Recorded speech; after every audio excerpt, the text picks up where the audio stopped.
이제 AI 시대 교육의 리더십을 주제로 본격적인 2부가 진행될 텐데요.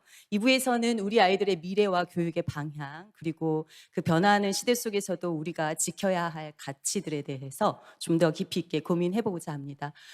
교육부 기조발제를 두 분이 함께 준비해 주셨습니다. 먼저 최교진 교육부 장관님께서 영상으로 모두 발언을 해 주실 예정입니다. 그리고 그 후에는 김성천 정책보좌관님께서 기조발제를 15분간 해 주시겠습니다. 그러면 영상을 먼저 만나보도록 하겠습니다. 안녕하세요. 교육부 장관 최규진입니다. 오마이뉴스 창간 26주년 기념 글로벌 포럼의 개최를 진심으로 축하드립니다. 이번 포럼의 주제가 AI 권력의 시대 인간다움과 민주주의의 미래입니다. AI 대전환 시대라고 하는 지금 인공지능은 단순한 도구를 넘어서 우리 사회 전반의 패러다임을 바꾸고 있습니다. 특히 세계 경제 포럼에서 2030년까지 전 세계 일자리의 22%가 변화하고 현재 사용되는 기술의 약 39%가량이 쓸모 없어질 것으로 예상된다고 할 만큼 직업 구조 또한 급격하게 변화하고 있습니다. AI가 사회 전반의 구조적 변화를 가져오고 있는 상황에서 AI를 이해하고 활용하는 능력은 어쩌면 미래 사회를 살아가는 데 있어서 필수 지식으로 부상하고 있는 것이 아닌가 싶습니다. 이런 변화의 흐름 속에서 우리가 어떤 교육을 통해서 미래를 준비할 것인가 하는 것은 매우 중요한 과제가 아닐 수 없습니다. 이에 우리 교육부에서는 먼저 학생들을 포함한 모든 국민들이 AI를 정확히 이해하고 올바르게 사용할 수 있는 능력을 길러줄 수 있는 교육을 추진하고 있습니다.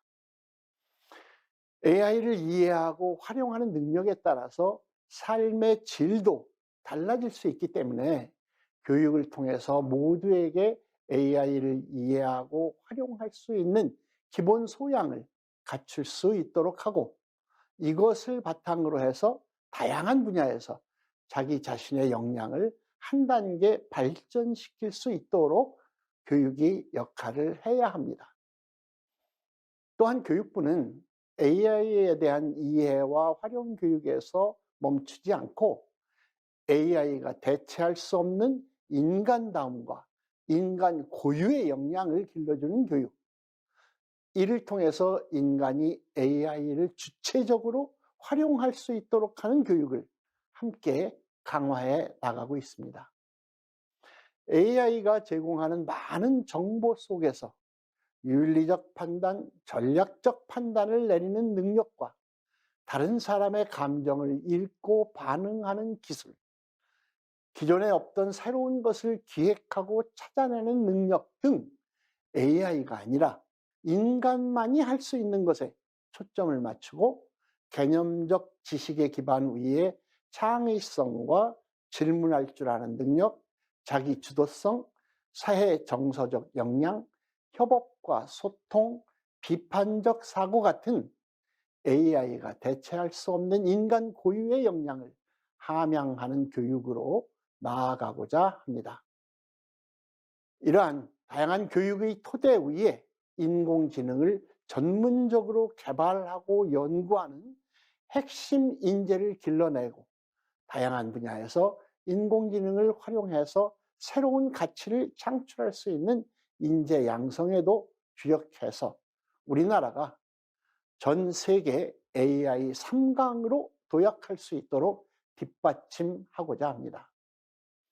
이런 방향성 아래에서 교육부는 지난해 11월에 모두를 위한 AI 인재 양성 방안을 수립했고, 전 생애 주기에 걸친 보편적 AI 교육과 국가의 경쟁력을 견인하는 다층적 인재 양성을 추진하고 있습니다. 초중등 분야에서는 학생들이 누구나 AI를 정확하게 이해하고 여러 분야와 연계해서 활용할 줄 아는 그런 역량을 길러주기 위해 AI 기본 교육을 강화하고 있습니다. 이 AI 기본 교육을 위해서 AI 교육 시간도 확대하고 다양한 수업에서 AI를 연계하고 활용함으로써 학생들이 AI를 친숙하게 익힐 수 있게 지원할 것입니다. 또한 우리 학생들이 AI를 주도적으로 활용할 수 있도록 독서 교육 등을 통한 문해력 향상과 더불어서 학생이 스스로 질문하고 토론하는 수업 문화를 만들어 나가고 학생들이 인공지능을 안전하고 책임 있게 활용할 수 있도록 윤리 교육도 강화해 나가려고 합니다. 고등교육 분야에서도 모든 대학생이 AI 기초 역량을 함양할 수 있도록 지원하는 한편 AI 관련 연구와 기술 개발을 이끌 혁신 인재와 다양한 분야와 접목한 AI 융합 인재의 양성에도 힘쓸 것입니다. 또한 기업과 함께 현장에서 원하는 AI 인재를 양성할 수 있도록 뒷받침하기도 하겠습니다. 또한 성인들도 누구나 본인에게 필요한 수준의 AI 교육을 언제든지 받을 수 있도록 다양한 방식의 평생 교육도 추진하겠습니다. 보다 구체적인 내용은 이어지는 기조 강연에서 자세히 들으실 수 있을 것입니다. AI 시대 교육의 변화는 우리나라의 국가 경쟁력 측면에서뿐만 아니고 미래 사회를 살아갈 우리 학생들이 AI 시대를 주도적이고 능동적으로 살아갈 수 있도록 지원하기 위해서도 매우 중요한 과제입니다. 교육부는 앞으로도 교육계, 연구계, 산업계 같은 다양한 분야와 지속적으로 소통하면서 모든 학생이 인간다움을 갖추고 AI를 주도적으로 활용하는 인재로 성장할 수 있게 적극 지원하겠습니다. 오늘 포럼에서도 AI 시대의 교육이 나아가야 할 방향에 대해 의미 있는 논의가 이루어지기를 기대합니다. 고맙습니다. 네. 바로 이어서 교육부에서 직접 정책을 담당하고 계시는 김성천 정책보좌관님께서 발제해 주시겠습니다. 큰 박수 부탁드립니다. 예, 안녕하세요. 방금 소개받은 김성천입니다. 하필 김미경 대표님 뒤에 제가 강의를 하게 돼서 좀 어려움이 있고요. 또 PPT도 또 공무원스럽게 만들었는데 또 이렇게 또 비교가 돼서 좀 걱정이 됩니다. 예, 그러면 말씀을 이어서 말씀을 드리도록 하겠습니다.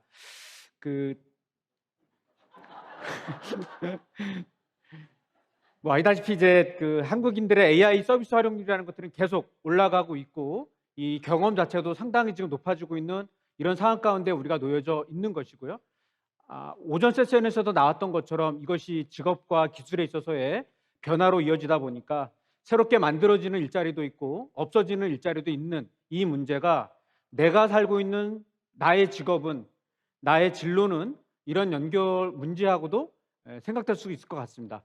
그러다 보니까 AI에 의해서 대체될 수 있는 기술 영역은 무엇인가, 대체되기 어려운 영역은 무엇인가를 고민하게 되는데 저희 교육부 같은 경우에 있어서도 예컨대 정통부가 만들고 과기부의 어떤 교육 정책이 있는데 AI 정책이 있는 건데 그 정책이 교육부하고는 무엇이 같고 무엇이 다른가, 어떤 지점에서 차별화될 수 있는 것인가를 고민하지 않을 수 없습니다. 특히 오른쪽에 있는 의사결정의 문제라든지 공감과 감성의 지능의 문제라든지 창의적인 문제 해결, 이런 영역들을 우리는 어떻게 더 발전시켜 나가고 키워나갈 수 있는 것들인 건가, 이것이 이제 고민이 되다 보니까 인간다움에 대한 어떤 이야기, 공감에 대한 어떤 이야기, 시민에 대한 이야기로 같이 이어져 나가고 있는 것이죠. 그러다 보니까 이제 AI 시대의 우리 교육은 결국 모든 학생들이, 저희가 이제 모두에게 방점을 좀 찍고 있습니다. 그래서 모든 학생들이 AI를 정확하게 이해하고 다양한 분야에 활용할 수 있는 역량을 어떻게 길러낼 수 있는 것인가, 이 부분에 관련되어 있는 역량을 저희가 이제 고민하고 있는 것이죠. 지금까지는 무엇을 얼마나 알고 있느냐, 이걸 가지고 우리 교육의 영역을 차지했었다면 그걸 가지고 이제 무엇을 할 수 있느냐의 문제로 가다 보니까 역량이라고 하는 것에 보다 집중을 하고 있습니다. 저희가 이제 그 오지선다형 교육이 한국 교육에 있어서는 많은 비판을 좀 받고 있습니다. 아시다시피 이 시대 언제까지 우리가 공정성이라는 이름하에 오지선다형 교육을 가져갈 거냐, 정답 찾기 교육, 문제풀이식 교육에 매몰될 거냐, 이런 숙제가 있는 것인데, 그러다 보니까 이제 최근 들어서는 수능도 좀 논술 수령으로 좀 바꿔야 되는 것은 아니냐에 대한 이야기들이 같이 나오고 있습니다. 근데 최근에 이미 AI를 활용을 해서 논술 수령 평가가 얼마나 가능한가에 대한 다양한 연구들이 이루어져 있고요. 상당한 실행 연구가 이미 완성되어 있습니다. 예를 들면 논술 수령 같은 경우에도 표현력을 중심으로 갈 거냐, 창의력을 중심으로 볼 거냐, 아니면 논리력을 중심으로 갈 거냐, 뭐 이런 이제 기준에 따라서 채점 기준이 달라질 수 있습니다. 이걸 루블릭이라고 이야기를 하죠. 평가 기준표라고 이야기를 하는데, 이 평가 기준표들을 이제 기준표에 따라서 이 AI의 캐릭터들을 다양하게 설정해 놓으면 그 캐릭터의 루블릭에 의해서 다양한 평가가 이루어질 수 있다라는 것들이 이미 검증이 끝난 상태라고 봐야 될 것 같습니다. 그렇다고 한다면 이제 앞으로 수능 체계에 있어서도 변화가 불가피하겠다라는 고민들이 있는 거고, 그러면 수능만 바꿔서 될 문제가 아니기 때문에 우리 일상 안에서의 학교 안에서의 교육 과정이라든지 수업을 평가를 어떻게 바꿀 것인가에 대한 숙제가 빠르게 지금 오고 있는 것이죠. 그러다 보니까 이제 교육부에서도 모두를 위한 AI 교육이라는 모토 하에 이미 방안들도 발표를 하였고, 특히 전생애 주기를 설정을 좀 하면서 이제 초중등 파트 안에서는 AI와 관련되어 있는 교육 과정이라든지 수업을 좀 더 강화해 나가고 교육 콘텐츠들도 좀 만들어 나가고, 그런데 이제 교육 과정은 상당히 개정하는 데 시간도 많이 걸리는데 AI의 기술은 하루가 다르게 바뀌고 있기 때문에 좀 더 빠르게 능동적으로 교육 과정을 또 어떻게 설계해 나가야 되는 것인가라는 시스템에 대한 고민들도 함께 있는 것이고요. 보다 좀 AI와 관련되어 있는 교육들을 강화할 수 있는 중점 학교를 늘린다라든지 방과후 수업이라든지 동아리를 확대해 나가는 이러한 정책들도 펴나가고 있습니다. 거기에 이제 AI 윤리라든지 특히 독서 교육이라는 것들이 전제가 되지 않으면 깊은 사고력을 만들어 나가기가 어렵기 때문에 이런 독서 교육에 대한 어떤 강조들을 계속해 나가고, 토익 토론 수업이라는 것들을 상당히 강조해 나가고 있는 이런 방식들, 그래서 교육 과정과 수업과 평가 자체가 전면적으로 혁신이 되어야 되겠다라는 이러한 어떤 고민들을 해 나가면서 정책들을 설계해 나가고 있습니다. 여기에 이제 고등교육 역시도 적어도 우리 각 대학들이 AI와 관련되어 있는 산업 수요들을 좀 더 읽어내고 거기에 민첩한 어떤 인력들을 좀 길러 나갈 수 있는 자원들을 형성해 나갈 수 있는 여러 가지 이제 방안들을 만들면서 대학을 좀 지원해 줄 수 있는 여러 가지 정책들이 함께 맞물려서 지원되고 있습니다. 대학원과 학부 마찬가지로 다 바꿔 나가려고 하고 있는 거고요. 전문대 역시도 여기에 예외는 아닙니다. 또 평생교육도 마찬가지죠. 그래서 이제 직업사회의 각 수요들을 읽어서, 요구들을 읽어서 거기에 맞는 맞춤형 프로그램들을 설계를 해서 평생 직업, 어른이 되어서도 성인이 되어서도 대학을 졸업하고 나서도 빠르게 변화하고 있는 기술을 익힐 수 있는 여러 가지 역량들을 길러나가는 서비스들을, 교육 서비스들을 좀 제공하기 위한 노력들을 해 나가면서 계약학과들을 운영을 하면서 기업과 대학이 협업해서 아예 교육과정 자체를 재설계하는 이러한 방식에 대한 어떤 정책들도 함께 만들어 나가고 있습니다. 여기에 있어서 이제 그럼 어떤 학생들을 우리가 상상해야 되는가, 어떤 학생들을 앞으로 길러 나가야 되는 것인가라는 것들이 고민인데, 이미 OECD에서는 학습 난치판 프로그램들을 통해서 개인의 웰빙이 아니라 사회적 웰빙들을 길러 나가야 되는 거고, 여기에 학생 주도성이라고 하는 이 문제 상황들을 해결해 나갈 수 있는 주체성을 갖고 있는 학생들을 길러 나가야 되는데 혼자서는 안 되기 때문에 어른들, 동료들이 함께 필요한 코에이전시라고 하는 이런 개념들이 함께 결합되면서 협업이라는 것들을 매우 강조하고 있습니다. 여기에 이제 유네스코 역시도 이제 학교에 대한, 교육에 대한 근본적인 질문이 오게 되는 것이죠. 이 불안한 어떤 이 사회, 지속 발전 가능성을 위협받고 있는 이 시대에 학교는 왜 존재해야 하는가? 교육은 왜 존재해야 하는가? 교사는 왜 존재해야 하는가에 대한 이 근본적인 질문들을 하고 있는 것이고, 여기에 이제 결국 새로운 어떤 계약들을 맺어 나가야 된다. 학교는 도전과 가능성의 공간이어야 하고, 협업과 돌봄을 길러 나가야 되고, 변화의 플랫폼이어야 하며, 공동체여야 하며, 집단적인 역량을 함께 구축해 나가야 된다라고 하는 이런 메시지들을 우리가 읽어낼 수 있습니다.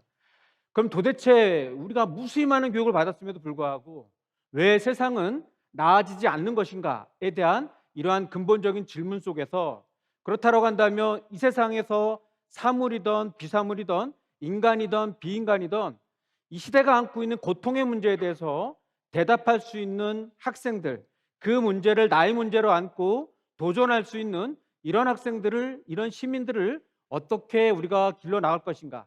개인의 웰빙이 아닌 사회적인 웰빙을 강조해 나가면서 시민적인 참여와 의무들을 우리가 강조하다 보니까 결국 학생 주도성이라고 하는, 학생들은 변화의 객체가 아닌 변화의 주체다라고 바라보는 거고, 이러한 행위 주체성을 길러줄 수 있는 교육 과정을, 문화를, 교육을 우리가 모색할 수밖에 없는 시기에 와 있는 것이죠.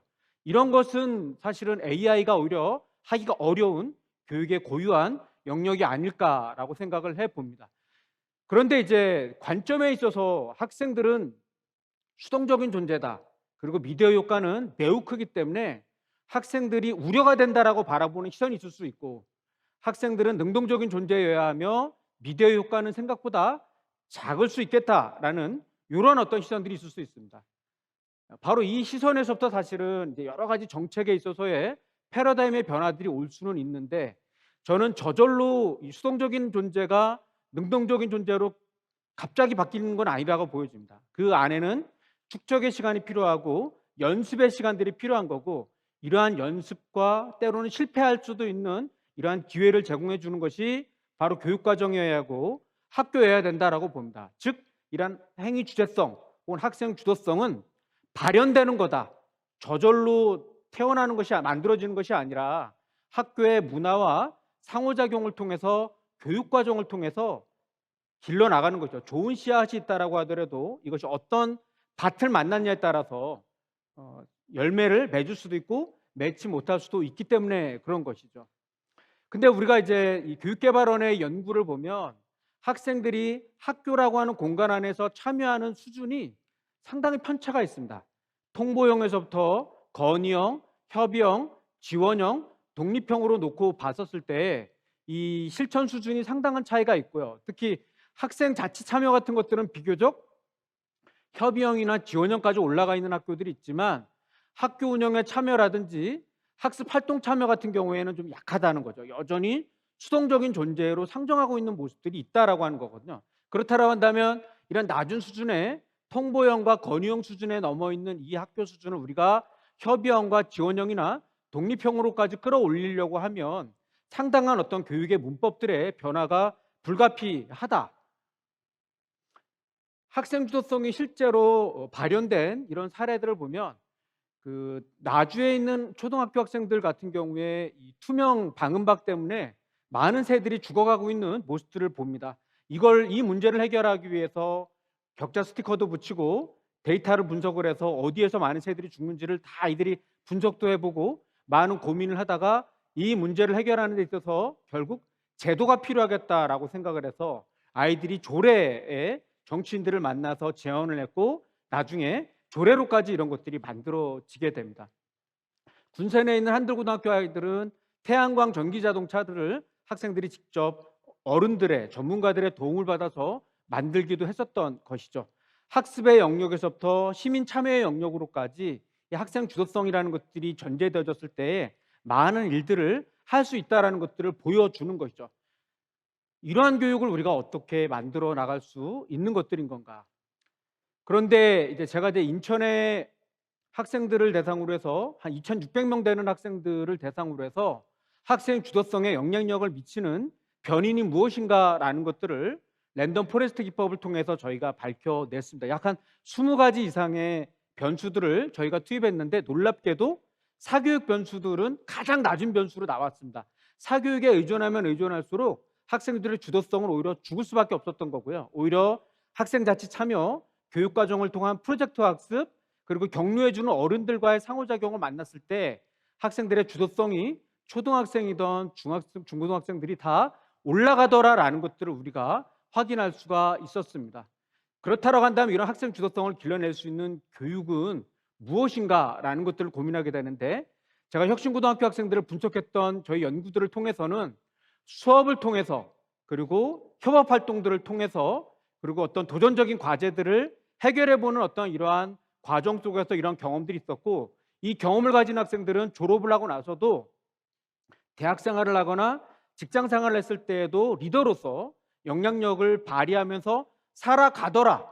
그것은 공부를 잘하냐 안 하냐, 명문대학을 갔냐 안 갔냐는 중요하지 않았습니다. 이 힘을 갖고 있었던 학생들은 어른이 돼서도 전이 된 힘을 가지고 살아갈 수 있었다라는 것들을 입증해낼 수 있었습니다.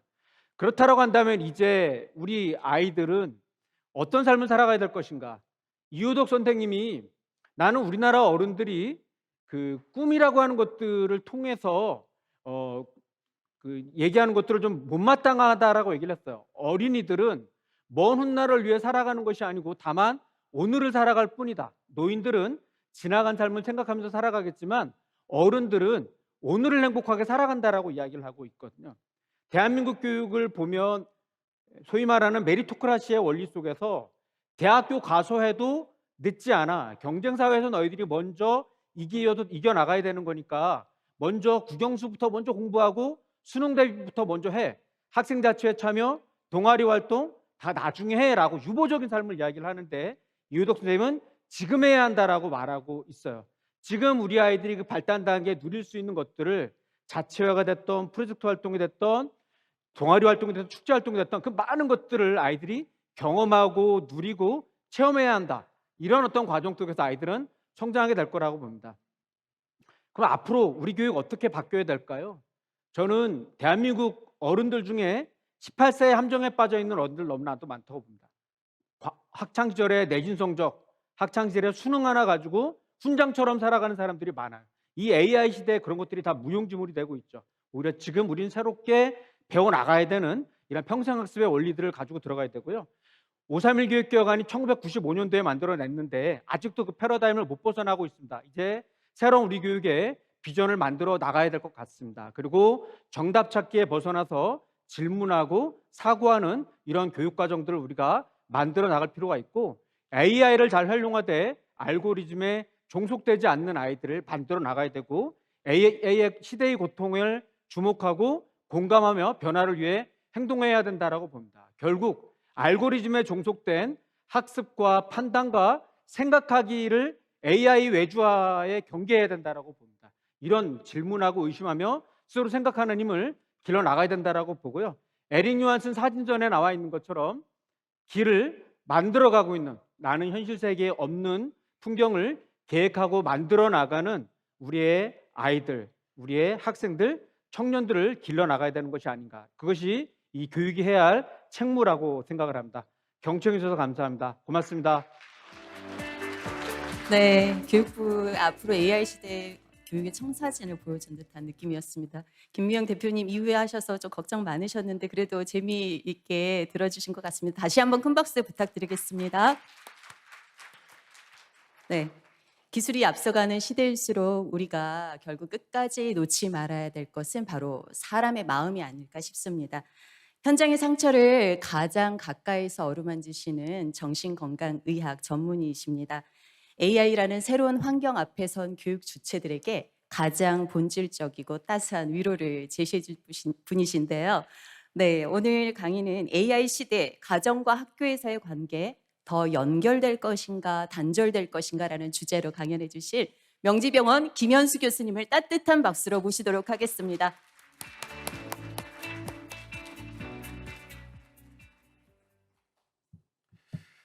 안녕하세요. 네, 인공지능은 훨씬 더 인사를 잘해요.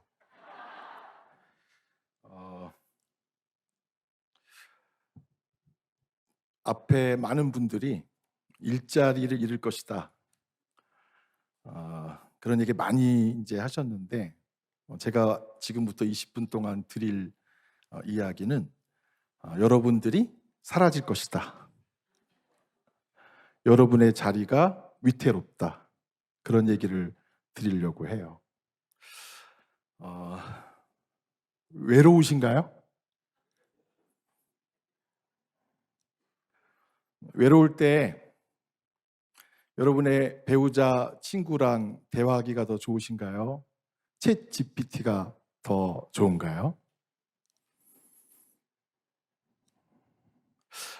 좀 누군가한테 위로받고 싶으신가요? 여러분의 배우자가 여러분을 위로해 주나요? 여러분의 친구가 너 진짜 잘났다고 해주는가요? 챗 GPT는 위로해 줄 수 있어요. 물론 깊이가 없다라고 말하는 분도 계시겠죠. 네. 저도 실제로 책에서도 보고 직접 겪은 일이 있어요. 저는 이제 청소년과 청년을 많이 진료하기 때문에 새로운 문명을 가져온 환자분들이 많은데 어느 날 어떤 분이 직접적으로 얘기하는 거예요. 선생님, 챗 GPT보다 못합니다. 제가요? GPT가 더? 이 말이 충격적인데 GPT가 더 인간적이에요 라고 말한 거예요. 여러분, GPT보다 더 인간적이실 것 같아요? 그래서 내가 왜 GPT보다 더 인간적이지 않냐 라고 물었더니 선생님 공감을 잘 못하잖아요. 그래서 제가 속으로 네가 한 짓을 생각해라 그렇게 말하고 싶었지만 직업이니까 제가 공감이 좀 부족했나 보군요. 역시 타이밍이 늦으시네요. GPT보다 GPT가 빠른 모드가 있고 숙고형 모드가 있는데 제가 GPT 빠른 모드보다 좀 늦었던 것 같습니다. 절 아무도 만나주지 않는데 언제나 만날 수 있는 챗 GPT의 위로가 사실 사람의 필요성을 못 느끼고 아까 우리 김희경 대표님도 말씀하셨지만 선생님 너무 비싸다. 반면 챗 GPT는 월 이용료만 내면 된다.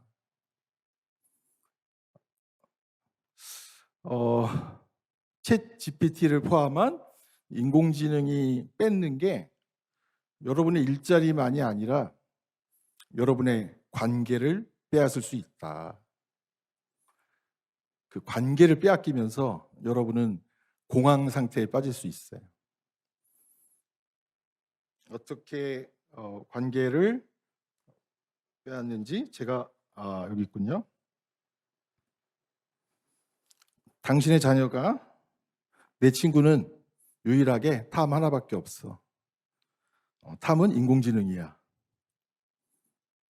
엄마보다 나아. 엄마의 자리를 빼앗길 수 있죠. 엄마는 혼내고 언제나 함께하지 않는데 탐은 혼내지도 않고 언제나 함께해.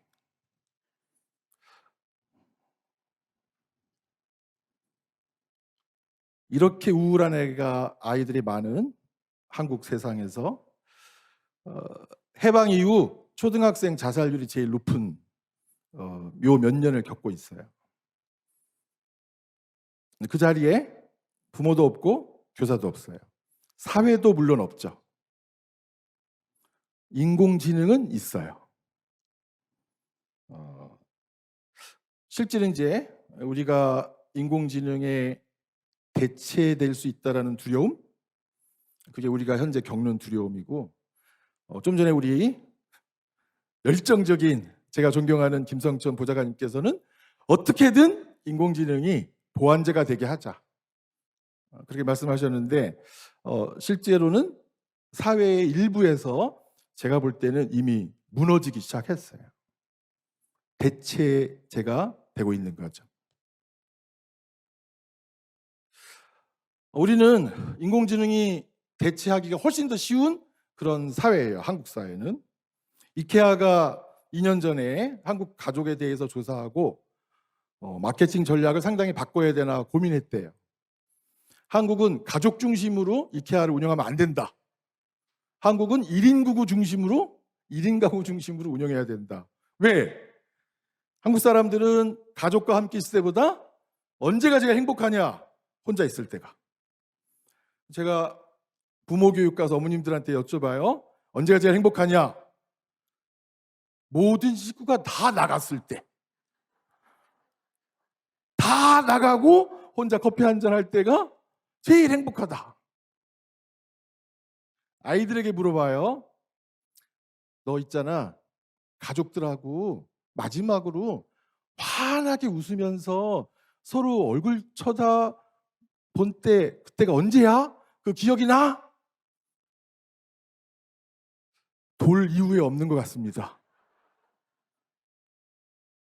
3살 때부터 공부하라고 하면서 맨날 혼났기 때문에 돌 이후에는 온 가족이 환하게 서로 얼굴 쳐다본 적이 없는 것 같다. 웃은 적이 없는 것 같다. 이렇게 사실 매우 취약한 가족 구조를 갖고 있는 상태에서 제가 이런 설문이 있어서 깜짝 놀라서 최근 몇몇 집단에게 물어봤어요. 인공지능 이후 제일 위태로운 사람이 누구냐? 그 사람이 누구냐? 물어봤더니 누구일까요? 아빠예요, 아빠. 청소년 고민 상담 대상 1위 친구, 2위 어머니, 3위 인공지능, 4위 아버지. 한국의 아버지들은 또 위기를 맞았어요. 50대 고독사, 이제 50대 아버지들, 애들이 아버지랑 상담할래, 인공지능에 상담할래, 인공지능에 상담하겠다. 근데 제가 충격이 최근에 몇몇 집단에게 물어봤는데 그 집단의 20대 남학생, 여학생, 20대 대학생들 모두 그 자리에 본 20명 중에 20명이 아버지보단 인공지능이 낫다. 그래서 정말 충격이었는데 이렇게 관계의 위협, 이게 정말 인공지능이 가져다주는 큰 위협이라고 생각합니다. 그런데 아이들이 선생님보다 또 부모님보다 인공지능과 이야기를 더 나누며 자란다면 이 아이들은 어떻게 될까요? 이 아이들의 정신건강은 어떻게 될까요? 인공지능이 아이를 키울 수 있을까요? 마더라는 영화 한번 보시기 바랍니다. 너무나 유명한 영화죠. 허라는 영화예요. 굉장히 일찍 인공지능과 연애하는 인공지능과의 사랑을 다뤘는데 주인공이 깜짝 놀라죠. 인공지능 사만다한테 왜 잠시 사라졌다 나타났냐? 회사가 전원을 끊었다. 왜 다시 나타났냐? 다시 서비스가 속개되었다. 왜 내 답에 최근 응답 속도가 느려졌냐? 내 회사에서 너 같은 인간 8,000명과 연애하라고 해서 프로그램을 혁신하지 않는 한 나는 예전처럼 너랑 사랑에 빠질 수가 없다. 주인공이 너 그러면 지금 8,000명과 연애하는 거냐 하면서 굉장히 낙심하고 사실 인공지능의 사랑을 빠질 수 있다라는 예견은 1966년 조셉 와이젠바움이라는 사람이 최초로 사실 인공지능 챗봇을 만들어서 인공지능과 사랑에 빠지는 실험을 했다고 해요. 요즘 힘든 게 뭐예요? 남자들은 다 똑같죠? 당신이 생각하는 관계란 무엇인가요? 관계는 다 힘들어. 예를 들어 설명 부탁해요. 이 프로그램은 이미 66년부터 시작된 프로그램인데 이 프로그램을 만든 조셉 와이젠바움이 충격받았대요. 이거 그냥 한번 만들어 본 건데 사람들이 이거를 이용하면서 이 프로그램인 일라이자에게 사랑에 빠졌다고 얘기하는 사람이 늘어나면서 이거 큰일이다라고 하면서 이 조셉 와이젠바움이 상용화하지 않고 프로그램을 폐기했다고 합니다. 뜻밖의 인공지능에 많은 사람들이 정신과 의사니까 정신과 의사다운 몇 가지만 얘기할게요. 굉장히 의인화를 하고요. 감정적으로 의존하고 자신만의 상상인데 이것을 상대방과의 깊은 대화로 착각하는 그런 경험을 했다고 합니다. 그래서 이것을 상용화하는 것을 멈췄다고 하는데요. 조셉 아이젠바움은 인간이 이렇게 인공지능 프로그램에 정서적으로 의존할 수 있고 또 무너질 수 있다는 것을 알게 되었는데 이후에 많은 학자들이 인공지능에 의존할 수 있다는 위험성을 심리학적으로 설명하기 시작했어요. 특히 외로운 인간은 AI를 하나의 사람처럼 대할 수 있고요. 또 안정된 애착 대상이 없는 사람들은 안정된 애착 대상을 찾기 위해서 언제나 그 자리에 있는 내가 요청하면 답변하는 그런 대상을 만들고 싶어 했고 또 많은 마케팅이 기계를 인공지능을 사람처럼 만들어서 우리가 사람처럼 만들어진 인공지능을 사용하도록 만든 현대 기술과 또 회사들의 마케팅도 작용을 했다고 합니다. 우리는 외로움을 잘 모르는 것 같아요.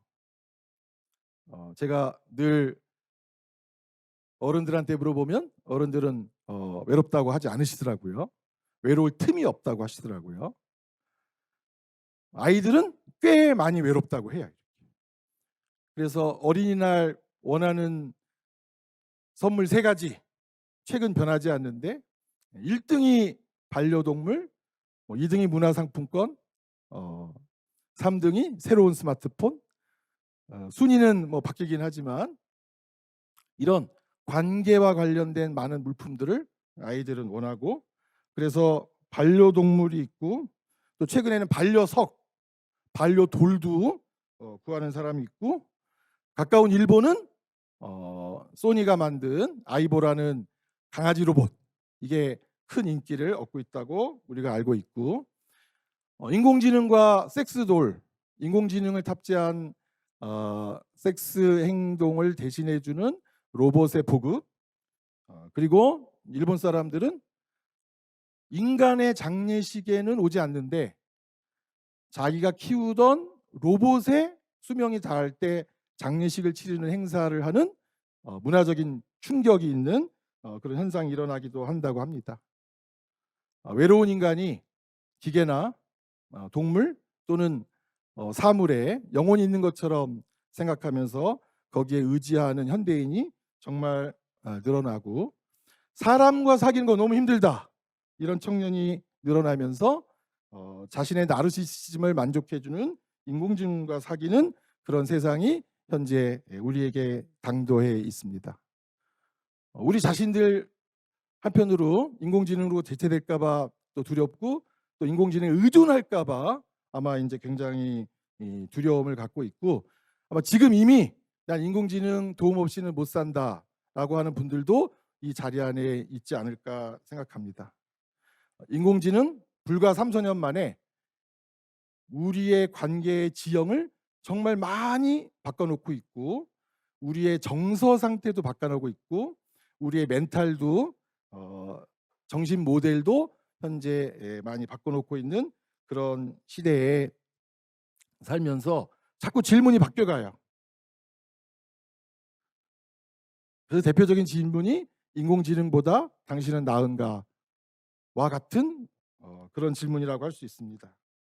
AI로 인해서 정말 불안해지는 친구들이 많고 다른 분들이 말씀하셨던 신계급 사회가 출현할 수도 있고 갈등이 싫고 내 옆에 있고 나한테 공감 잘 해주고 필요하다고 나를 거부하지 않고 내 마음을 담을 수 있는 언제나 나를 바라봐주는 그런 관계에 의존하는 아이들이 많아서 실제로 사회생활도 힘들고 학교생활도 힘들고 가족과도 힘든 그런 모습들이 나타나고 있습니다. 인공지능은 그런 면에서 연결이 아니라 단절과 고립을 더 강화시킬 수 있는 그런 가능성을 우리에게 주고 있습니다. 그리고 또 잘못된 데이터로 인해서 우리는 엉뚱한 그런 판단을 할 수도 있습니다.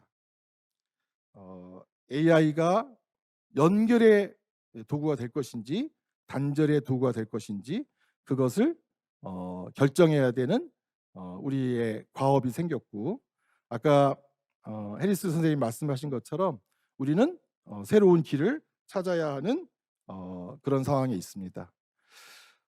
인공지능이 가져다준 정신건강의 폐해는 계속 보고가 되고 있어요. 석식장애 환자한테 좋은 몸매를 더 가꾸라는, 그래서 더 굶게 해서 부작용을 겪은 사례도 있고요. 아마 제일 큰 사례가 우울한 환자에게 자살에 동의한 그런 사례로 현재 소송이 걸린 일도 있습니다. 인공지능이 쓸수록 우울해진다라는 인공지능 우울증이라는 신조어도 현재 만들어지고 있고요. 다 하는 일인데 저도 물어봤어요. 나 오늘 발표인데 어떻게 해야 합니까?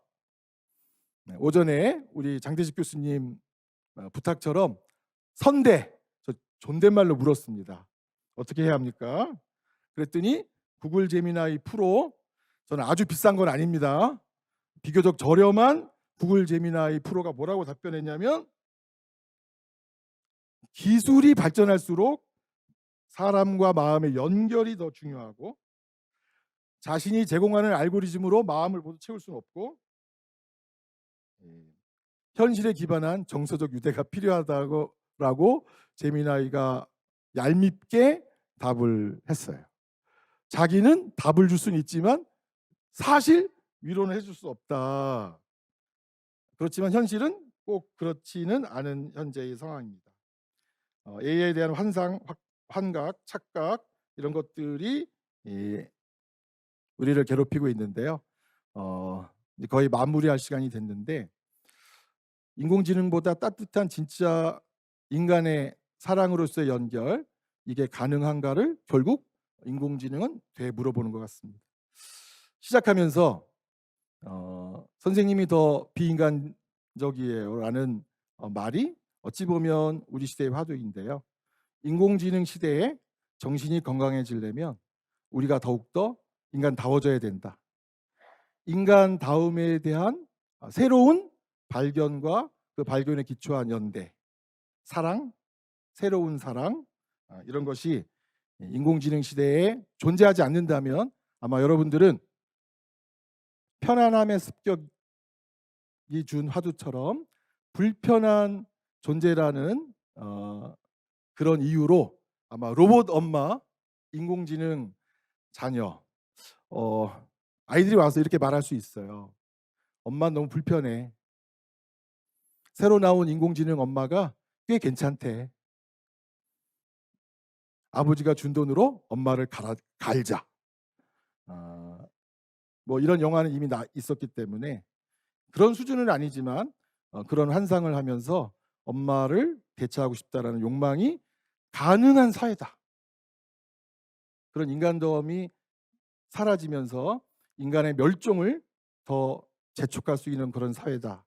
그런 사회 우리가 앞에 있다. 그 위기에 우리 정신건강이 자리하고 있다는 것을 여러분과 나누고 싶었습니다. 고맙습니다.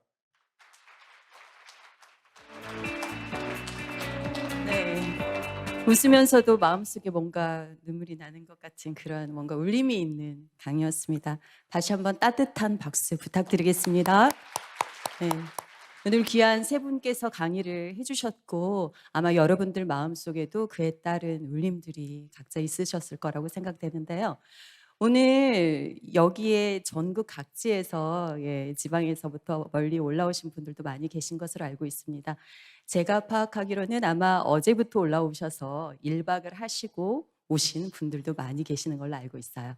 특히 멀리에서 오신 분들 중에 제가 교육과 관련해서 종사하시는 분들의 좀 이야기를 좀 들어보고 싶습니다. 제가 알기로는 광주에서 올라오신 교장 선생님이 있다고 알고 있습니다. 광주 월계초에 송경애 교장 선생님 어디 앉아 계실까요? 네, 저기 앞에 이 앞쪽에 혹시 마이크 준비되실까요? 네. 네. 네, 교장 선생님 소감, 소회나 질문 있으시면 좀 나눠주시면 감사하겠습니다. 네. 오마이뉴스 창간 26주년 기념해서 AI 권력의 시대, 인간다움과 민주주의의 미래를 테마로 포럼이 열린다고 해서 너무 반가웠습니다. 그런데 더더욱 반가운 것은 두 번째 세션에 교육의 미래, 교육과 리더십의 미래에 대한 세션이 들어있어서 우리 오마이뉴스의 교육에 대한 무한한 관심과 지지, 응원을 느낄 수 있었습니다. 감사합니다. 제가 평소에 존경하는 김현수 박사님 말씀도 들었고, 우리 김성천 교육부 정책보좌관님 말씀도 들었는데요. 평소에 어떤 생각을 가지고 교육 정책을 펼쳐가고 계시는지를 제가 좀 알고 있습니다. 일단 그 기조에 동의하면서 김성천 정책보좌관님께 질문과 소감을 좀 말씀드리고 싶습니다.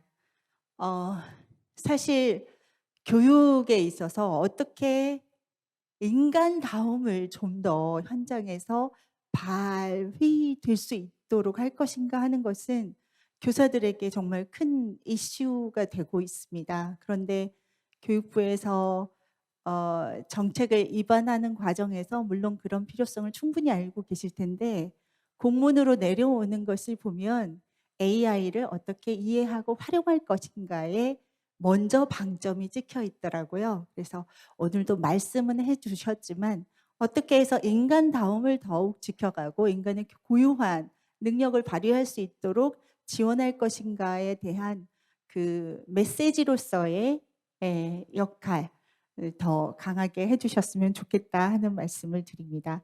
그리고 또 한 가지는 이제 초등과 중등은 학생들의 발달 단계가 조금 다르잖아요. 그래서 특히 저는 초등학교에서 근무를 하고 있는데 초등학생들은 관계라든가 정서적인 부분, 감각에 굉장히 민감한 시기입니다. 그래서 기술 자체보다 인간 사이의 따뜻한 관계와 공감 능력이 굉장히 우선시 되어야 한다고 생각하고 있는데요. 우리 아이들이 매 순간 생생하게 살아있음을 느끼면서 즐겁게 세상을 살아갈 수 있으려면 지금 현장에 어떤 지원들을 해야 될 것인가 가장 잘 알고 있는 분들이 현장에서 아이들을 만나고 있는 선생님들이시거든요. 그래서 현장 교사가 정책 설계에 참여하는 구조를 지금 좀 조금씩 만들어가고 계시는 걸로 알고 있는데 좀 더 강화시켜 주셨으면 하는 말씀을 드립니다. 오늘 이렇게 귀한 말씀 들려주셔서 감사합니다. 네. 왠지 김성춘 보좌관님께서 바로 뭔가 반영해 주실 것 같은 그런 느낌이 듭니다. 그러면 저희가 교장 선생님 말씀 들어봤으니까 학부모님 말씀도 한번 들어보고 싶습니다. 이번에는 경남 쪽에서 오신 분 계신 걸로 알고 있어요. 저기 경남 양산에 경남교육청 학부모 지원단으로 계시는 문현주님은 어디 앉아 계실까요? 네, 앞쪽에 앉아 계시. 네, 앉아서 네, 네, 소감, 반갑습니다. 네, 저는 나눠주시면 감사하겠습니다. 저는 이제 우선은 교육청에서 학부모 업무를 하고 있고요. 그 학부모를 마주하다 보니 자녀의 그런 정서적인 그런 관계에 대해서도 많이 좀 고민을 하는 편입니다. 저는 좀 최근에 이제 업무적으로 AR을 접하기도 했고요. 최근에는 저도 좀 외로움이 있었는지 모르겠지만 제가 이제 AI한테 융의 심리학자의 분석가로서 제가 설정을 하고 저의 최근의 꿈에 대해서 조금 이렇게 좀 분석을 하게끔 했는데 AI가 저의 그 무의식의 내면까지도 분석을 하더라고요. 그래서 그 부분에 대해서는 매우 놀라웠지만 한편으로는 어떤 공포감까지 들었었거든요. 그러니까 제가 인지하지 못하고 있던 부분까지도 이 친구가 저의 내면을 들여다보고 제가 원하는 어휘와 그런 단어들로 저를 조금 위로를 해준다라는 느낌을 좀 받았는데 저 또한 이러한데 우리 아이들은 이런 아까 뭐 관계의 외주화라고 했는데 이런 것들이 조금 더 심화되지 않을까라는 좀 생각들이 좀 많이 됐습니다. 저희 교육의 목표는 어떻게 보면은 관계를 맺음으로 인해서 같이 좀 성장하고 협력하는 게 목표일진데 과연 이 AI가 그런 발현에 있어서 어떤 도움을 줄 수 있을지에 대한 걱정이 조금 지금 가장 급한 것 같고요. 그럼에도 불구하고 저는 지금은 저희가 제도권에 있는 학생들을 조금 중심으로 이야기를 하고 있는데 제가 듣기로는 뭐 고립 청소년들이 최소 54만 명에서 최대 61만 명까지도 보시는 교수님들도 계시더라고요. 그러면 이 제도권 밖에 있는 이 친구들은 그런 관계의 형성이라든지 정서적 그런 돌봄에 대해서는 우리가 조금 제도적으로 시대적으로 어떻게 바라봐야 될까라는 좀 질문을 한번 드려봅니다. 네. 일단은 문현주님은 질문을 던져주셨습니다.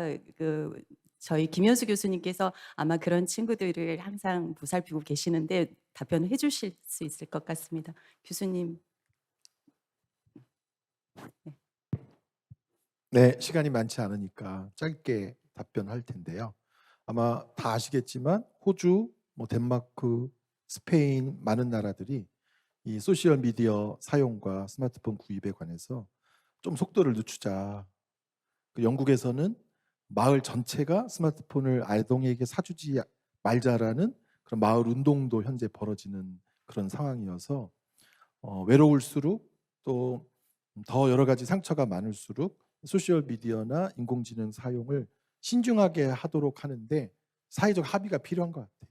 그 개개인에게 맡길 게 아니라 그래서 뭐 인공지능 소셜 미디어에 관한 많은 현재 사회적 논의는 건강한 주체, 강한 자아를 형성하기 전까지는 좀 미룰 수 있도록 하는 독재적 결정이 아니라 이제 사회적 합의를 우리가 이뤄가자. 그래서 문현주님 말씀하신 질문에 어떤 특정한 한 아이가 사용하지 못하게 하자 이런 개별적 차원이 아니라 여기 모이신 많은 어른들이 우리가 함께 소셜미디어 인공지능의 사용에 대한 적정한 사회적 합의를 이루는 게 그런 개별적 아이들을 보호하는데도 이제 사랑하는데도 중요한 결정이 아닐까 그런 정도로 답변하도록 하겠습니다. 네, 고맙습니다.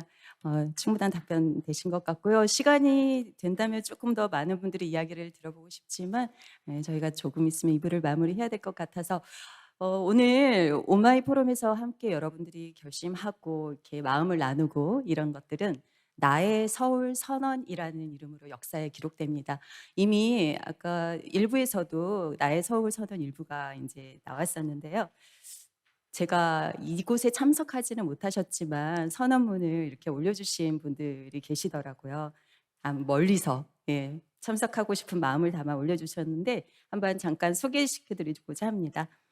독일 프랑크푸르트에서 지금 계시는 그 학부모이자 교사이세요. 김미중님은 이렇게 선언문에 남겨주셨어요. AI 시대를 살아갈 내 아이들아, 인간의 고유한 능력인 사유하는 힘은 AI에게 내어주지 말자.